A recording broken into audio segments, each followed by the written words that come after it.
Hi, Saturday chat. Two Phantoms.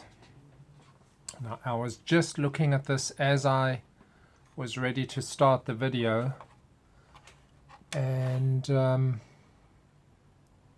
those undercarriage doors, which look okay in certain light, as I'm catching the light here in the garage, I can see that I did not glue them dead perfect level with the undersurface of the wing, which would partly have to do with the light in the room, I think, just the angle that I was holding it at, which is a lesson for me, and possibly partly due to doing it too fast. Now, that's not the biggest of deals. This one's getting the weapons, or at least a selection of weapons on it, so they will sort of distract a bit from any unevenness. I mean, it probably won't be very, very visible, but it's a bit disappointing when you're trying to get something dead straight level. And these undercarriage doors are such a nuisance. I'm guessing that less than 1 out of 10 builders actually build their aircraft with undercarriage doors closed. The nose section is not too bad. Again, I was in a little bit of a hurry. I was thinking of doing something behind the clear part, and next thing I realized, well, I've already glued it in, and I was so focused on getting it nice and level, which is not bad. I did get it very nice, but you know, it's sort of all a bit of a rush of making progress in any build session versus quality. So I'm not sure why that didn't work out perfectly. Slightly disappointing. So this one will be red and white predominantly. That's Phantom number 2. And the next phases are moving towards getting the canopy on and masking, because that's the task that takes pretty long before I can actually get to spray any white and red. And I do want to do a different plan here. I'm not exactly sure. I just want to save myself a lot of time on masking. So what I might end up doing is just spraying the red and the white, not masking anything here, and right at the end, once the red and white is dry, masking and just spraying a metal color there as required.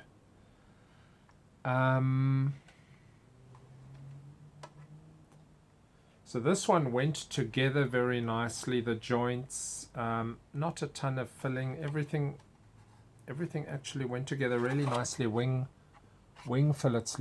Yeah, there you can see it. Hardly any, you know, visible airspace, and quite acceptable. They're not. It's not perfect, and it's not even between the two wings. The one thing that I should mention is on the bottom of the fuselage, where that piece comes together and you glue that. If you do that, it ends up giving you too much gap over here. Now, I realized that on the first Mustang already, so when you glue the fuselage halves together, you glue a lot of the areas together, but not the underside. And then you test fit and see how the fit looks. And I needed to put in about almost a millimeter, maybe a bit more than half a millimeter little spacer to push the fuselage out, so that when you slot it in, you get an exact fit, or as exact as you're going to get it. That filler on the ridge line is somewhat consistent with number 3. The amount of filler required there, slightly different arrangement. That is actually about the most difficult part of getting this fuselage together. Number 2, I think, I got the closest to perfect. This, I mean, it's good now, but it needed quite a bit of filler, which I was doing this morning and sanding and last night.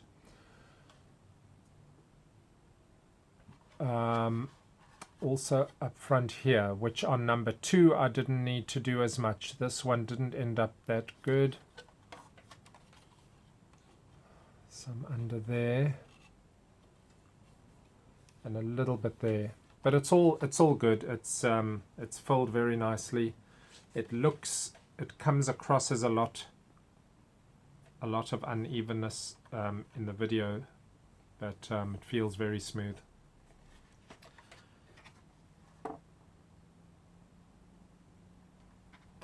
So with this one we have got the, now is this going to come through? We've got the intakes. You're not actually going to see the fan now. No, you're not going to see the entrance to the engine unless you can see it, and I can't see it. And we've got that intake duct, which I printed, 3D printed.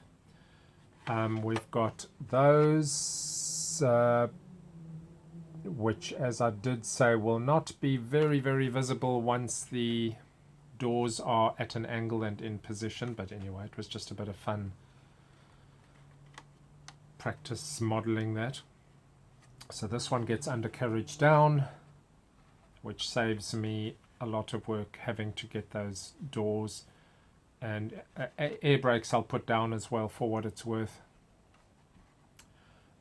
This one has also got quite a bit of lead weight in the nose, so much so that when I hold the aircraft, I'm so used to the center of gravity from holding this one roughly there, that sometimes I'm holding this here and suddenly it just drops there, because this one's center of gravity right now is about there. So it's quite a bit of weight I put in, probably too much, but once everything is on, the center of gravity will be roughly between main wheels and nose wheels, so it'll just stand nice and balanced, rather than a center of gravity very close to the nose wheels with the nose resting very lightly.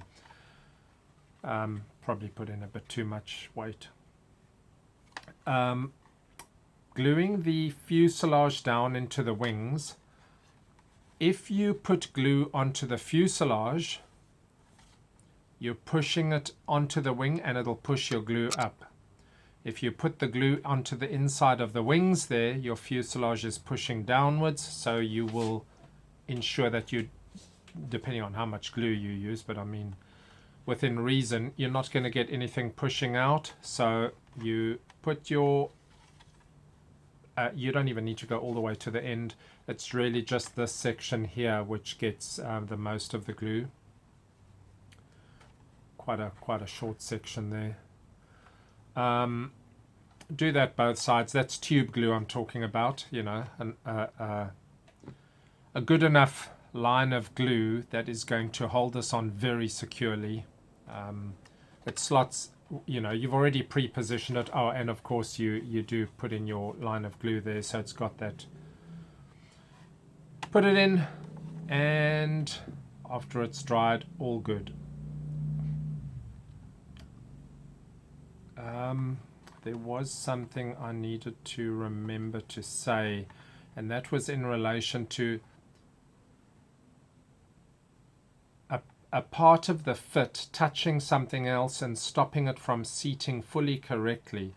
So just when you're test fitting models and aircraft, make sure that you're getting the touch for your glue, but you're also getting the correct and flat touching surfaces everywhere where it needs to be.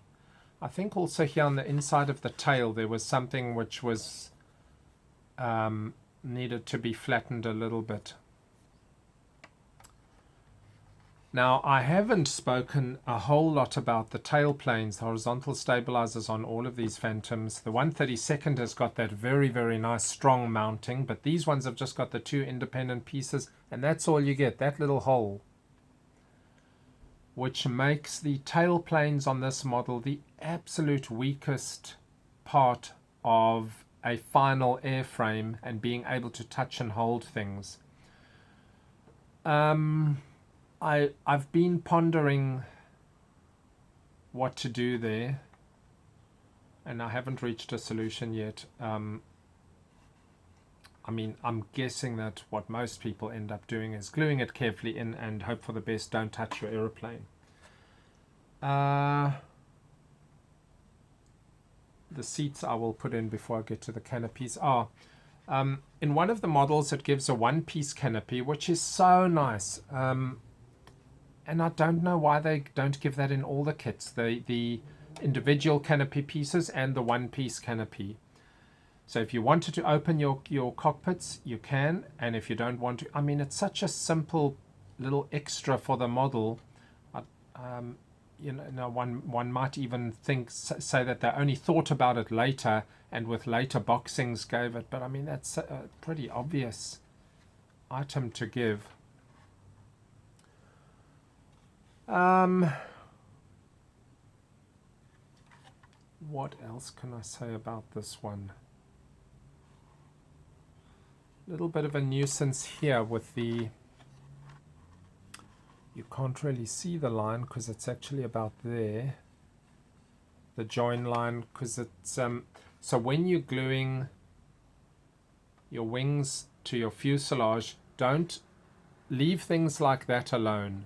Focus on getting the wing on, because this is an item you can glue separately, and you need to sort of adjust. Push the upper section, push the lower section to get that perfect join.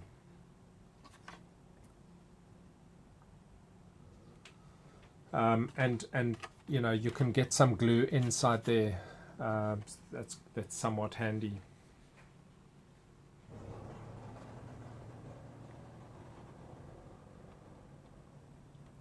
This aircraft, number 3, will be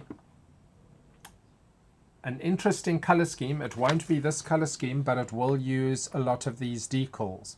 So I've decided that this third one, with standing on its undercarriage with pretty much full load, is still going to be a bit of a weird contrived thing of my own, but not a Reno one. Well, unless I change my mind between now and painting it. But I do sort of like the idea of using these decals, or at least more than half of these decals. So I might just do a weird Reno mix with a real squadron's markings. But the coloration that I'm thinking for this one is black and Dayglow orange. That was one of the other things I wanted to speak about, was the painting of this bay and those, without having to mask it all around. In other words, just, well, I obviously need to mask these closed, but just spraying an entire surface white. This possibly needs 2 coats. So I'm busy pondering whether, actually I think that gets red on the inside. I don't have to stick to that, but I could. I might do a hand painting of these, because I know that white doesn't go strongly into all of the recesses, or just spray and see what I get. That one's even more difficult because it's deeper.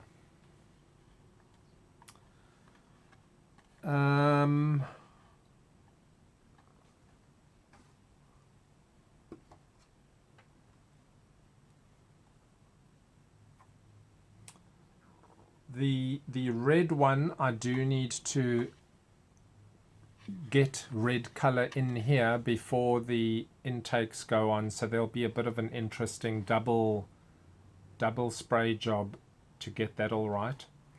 But this one, if black is the color that ends up being sort of in this area, I don't quite know where my black and Dayglow will go, but I imagine that it'll be sort of Dayglow stripes near edges and things like that.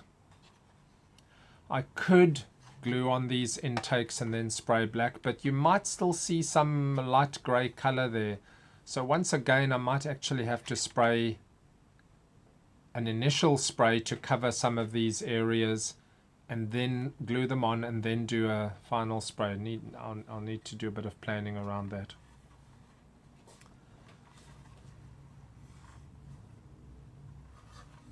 So that is more or less the update on the Phantoms. It's quite interesting and almost a bit of a highlight having all three Phantoms on the go at the same time. The blue one almost at decal stage. The number 2 getting close to spraying, and number 3 still got a lot of work with undercarriage, weapons and so on. And especially that when these 3 aircraft are lined up, I think they will give one of the nicest effects, visual effects, of any of my builds ever. Not my best builds, because you know, things like that Kingfisher and the Hellcat, they've got a certain finish that these won't have. These are a lot cleaner, shinier. So the Hellcat and the Kingfisher will always be probably higher quality, but these 3 will visually be just absolutely awesome, I think. And once these are done, I can get going on the 132nd, or let's say continue going on it.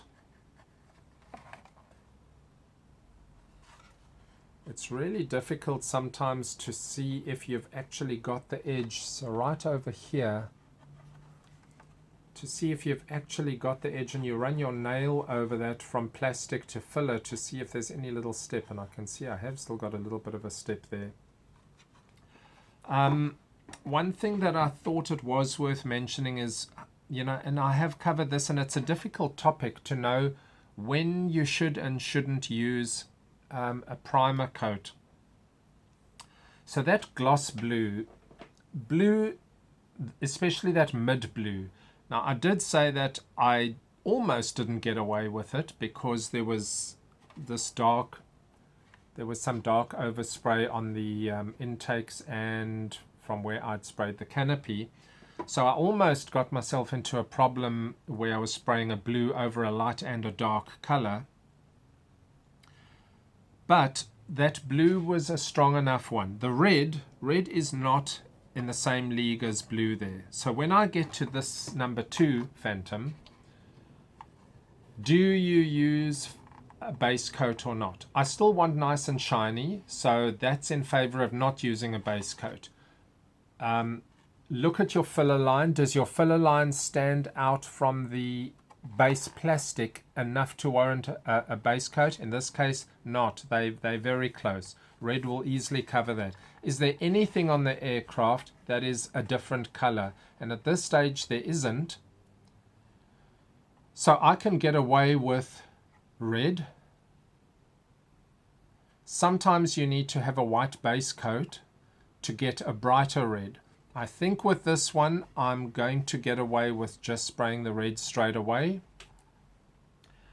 And regarding that issue of the canopies, so remember I said when I painted the blue I wanted a little bit of a heavier framework color, especially so that if you look through the framework you don't see the red on the other side, you see a somewhat darker gray interior color, meaning the internal framework of the canopies. If I do that with the red, I need to deal with it very carefully, but I think what I'm going to do is just go with it and spray red, which means you will see red internal framing on the canopy, which is not ideal, but it's the faster method. Although you do have to watch that you don't actually always get the same red effect spraying onto clear because there's light coming through it from the back. But I think the red should be okay. I'm still pondering a little bit between absolute bright red versus a bit of a darker, not quite a brick red, but a darker red. This one, number 3, black obviously covers everything, so you don't need to worry about that. But Dayglow does not at all. Dayglow is like a three-layer process. So I will need to plan how I intend to mask and everything. But probably the solution is going to be whole thing black and then mask the areas that need to go day glow and do the 3-stage process, even building up on gloss black.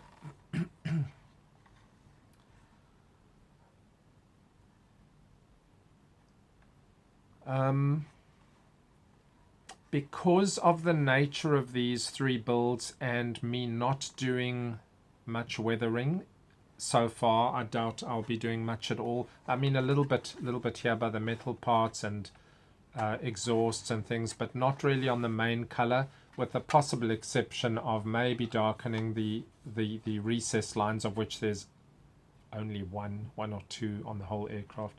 There's a little bit up here as well.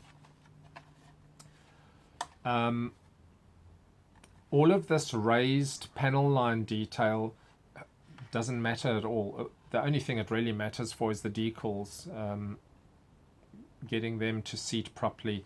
But normally a raised line kit where you wanted to do quite nice weathering on something like this, you know, you would have liked to choose an aircraft which has the recessed panel lines if it's a more modern kit.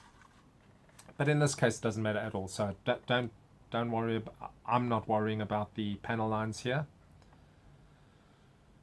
And I won't be doing a sanding method or anything like that. This is bright and shiny aircraft. I can't think of anything else now to say. They are still going to take somewhat of a bit of work. Oh, this one, number 2. Number 2 gets the pilots in, and even though I actually got pilots with all of them, I've misplaced a couple of them. But because number 2 is in flight, I want the pilots to be in there. And I might use that single piece canopy on number 2. So I'll get the seats in, get the pilots in. I still need to build them and paint them. I've been cleaning them a bit. The number 3 will just be standing on the ground, closed, no pilots in. Or I should say no crew in. Okay, that's the update for Saturday. Give me any thoughts on the issue. Give me your thoughts on this color scheme. So as I say, it won't be grey, but I do rather like that. That's sort of a nice tail decal.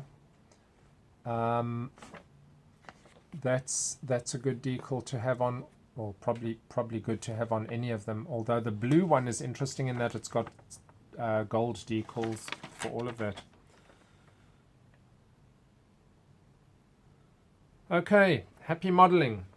Cheers.